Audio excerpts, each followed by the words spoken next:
Welcome to the weekend edition of the Fast Five by Fear and Greed. I'm Michael Thompson, and hello, Sean Aylmer. Hello, Michael.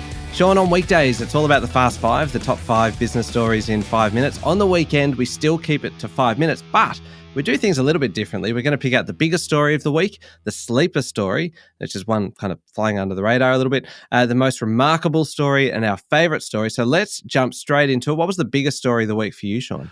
Had to be the economy. We found out that it grew by 2.3% in the 12 months to the end of March, which was slower than expected. We also got another rate hike, 25 basis points. The benchmark rate is now 4.1%. Standard variable rates are high sixes.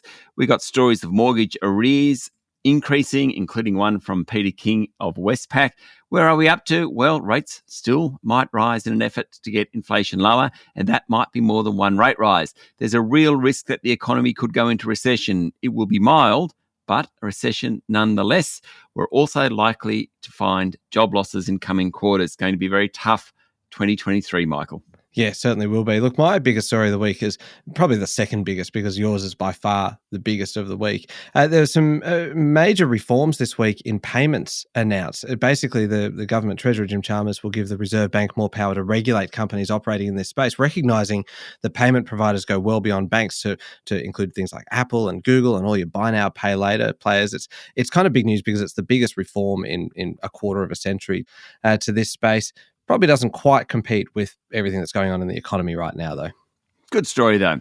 Michael, what's your most remarkable story? Well, I love the fact that more new cars were sold in Australia last month than ever before. Sure, now, keep in mind this is at a time when inflation is high and interest rates are rising and confidence is waning, but we just keep buying cars.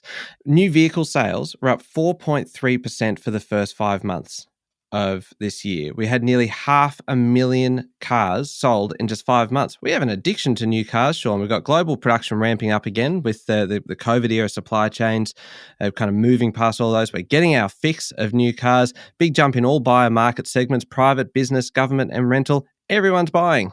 Yeah, it is. Just a quick shout out for my most remarkable story about the Aussie farmers. Had a couple of great seasons. Next year won't be quite as good. Still, we are expected to export about $65 billion of farming goods. Incredible. 60% of those exports will be wheat, 22% barley, 11% canola. Even when times are getting tougher, they're still pretty good at the moment. Sean, I always struggle to find sleeper stories, ones that are kind of flying under the radar a little bit. Can you help us out? What did you find this week? Well, for me, it's a bit of an odd sleeper story because the rest of the world is talking about it, but we're just not much in Australia. We're so caught up on interest rates here, growth figures locally. We haven't really been looking at the rest of the world and what's happening. In the US, the best forecast recession in years, in decades, is still yet to arrive, and Wall Street's actually trading close to 12-month highs.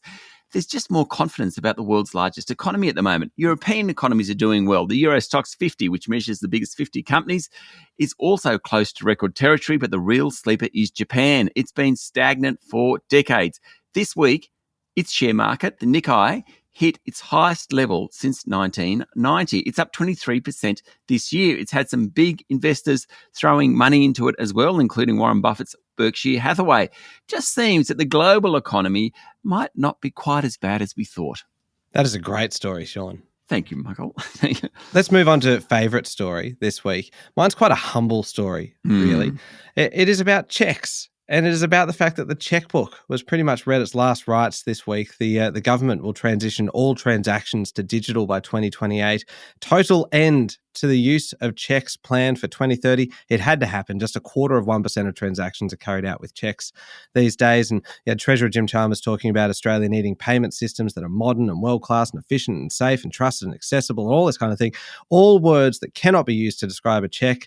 So I think I'm going to miss them, Sean. I don't know that I will. My favourite story this week has been all about what Saudi Arabia is spending on sport. Now, we had the Live Golf Tour, which is backed by the Saudis, agreeing to merge with the US PGA and European tours. That unifies professional golf after a very rough year where a bunch of players went to the Live Tour. One, of course, was Australia's best, Cameron Smith. The US and European PGA tours and the Live Tours did not get on. They were extremely rude to each other, shall we say. Anyway, they've done a deal. No one saw it coming, at least not this quickly, and they'll merge into a for-profit entity. The other thing this week, Lionel Messi, arguably the greatest footballer of his generation, has turned down a $600 million a year offer from Saudi to play in that league. They've already got Cristiano Ronaldo, who is the other greatest footballer of his generation. He's earning about $300 million a year. They've also got the Ballon d'Or winner, Karim Benzema. That is the guy who they think is the best football player this year. He's playing in Saudi. Amazing money coming out of Saudi Arabia for sport. Yeah, incredible story, that one. There we go, 5 minutes and pretty much everything you need to know in the world of business. Thank you very much, Sean. Thank you, Michael. We'll be back on Monday morning with the top 5 business stories in 5 minutes. Don't forget as well, you can get the Amazon Echo smart speaker range. Comes with Alexa built in. Simply say, Alexa, play the Fast 5 by Fear and Greed podcast to catch the latest episode. Get yours now at amazon.com.au. I'm Michael Thompson, and this is the Fast 5 by Fear and Greed.